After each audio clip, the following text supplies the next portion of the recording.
Boa tarde, eu sou o João e eu vou apresentar aqui a análise do dataset de microdados do Enem, disponibilizado pelo INEP, né, o Instituto Nacional de Estudos e Pesquisas Educacionais, e é um dos datasets públicos mais ricos do Brasil. Eu vou mostrar por que ele se encaixa muito bem nesse contexto de Big Data que a gente está vendo.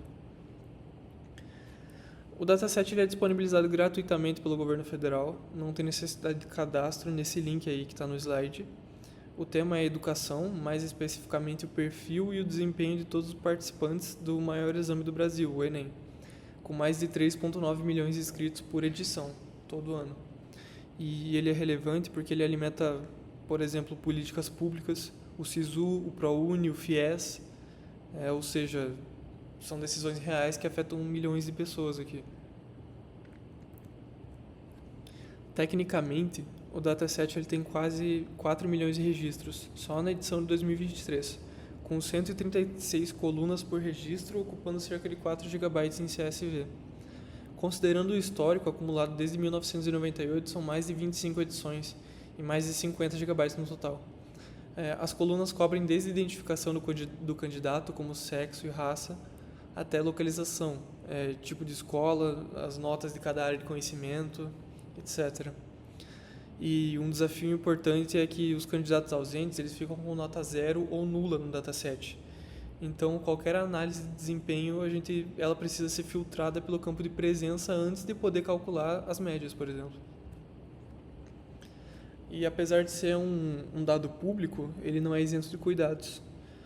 O dataset ele contém atributos sensíveis como raça, renda familiar e deficiências. E mesmo anonimizado, existe ainda o risco de reidentificação se, por exemplo, cruzado com outras bases. O INEP ele segue a LGPD e a Lei de Acesso à Informação, e o uso para fins de pesquisa é permitido. Eticamente, o ponto de atenção principal é que análises mal conduzidas podem reforçar desigualdades ao invés de evidenciá-las, né? Modelos preditivos precisam de transparência, especialmente quando aplicados em contexto público, como é o caso desse dataset que tem dados que influenciam tantas pessoas.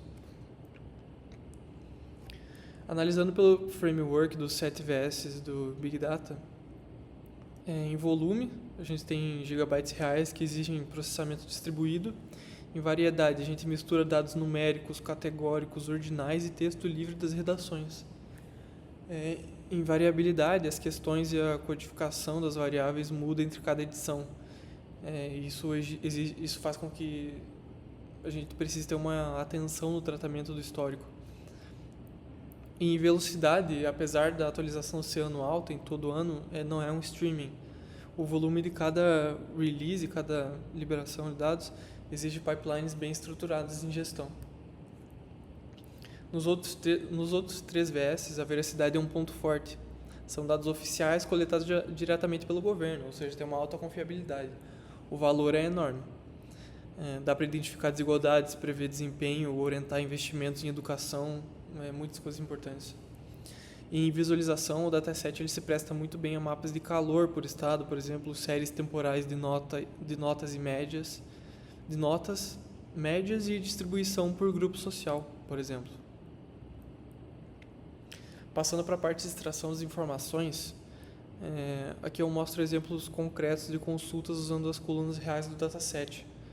Nas consultas básicas, operações simples como média, máximo, mínimo e contagem agrupados por uma chave. Por exemplo, a média nacional de matemática em 2023 foi 534,9 pontos, com o Distrito Federal liderando, com 586. E o Maranhão ficou na última posição, com 491. A nota máxima da redação foi 1.000 e a mínima foi 40. E a média da nota da redação foi 641. E, por exemplo, aqui em distribuição por sexo, a gente tem que 61% dos inscritos são mulheres. Um público de 2,4 milhões de inscritos no Enem 2023 mulheres e masculino ali 1,5 milhões. Nas intermediárias, a complexidade aumenta, né? Porque a gente agrupa por múltiplas chaves ao mesmo tempo. E aqui entra o uso de combiner para reduzir o tráfego entre os nós do cluster. Por exemplo, a média de matemática por ano e por estado simultaneamente, ou a média da redação, separando escola pública de privada dentro de cada estado. O Combiner ele pré-agrega os dados localmente antes de enviar para o Reducer, o que é essencial com esse volume de dados que a gente tem. Nas avançadas, a gente precisa de 2 jobs encadeados, porque a pergunta não pode ser respondida em uma passagem pelos dados, né? Por exemplo, no primeiro job, a gente calcula a média de matemática por ano e estado. E daí só depois que esse job termina é que o segundo job consegue identificar qual estado teve a maior média em cada ano, por exemplo. Mais um exemplo aqui, o job 1 ele conta com inscritos por raça, e o job 2 ele usa esse resultado dos inscritos por raça para calcular o percentual de cada grupo racial. O percentual ele depende do total que só existe depois da contagem que acontece no job 1.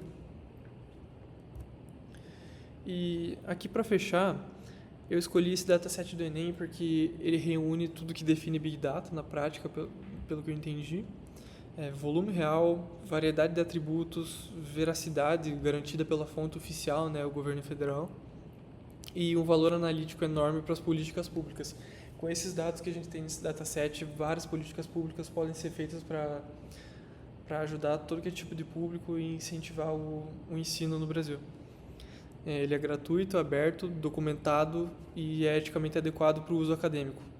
Foi por isso que eu escolhi ele. É isso aí, muito obrigado.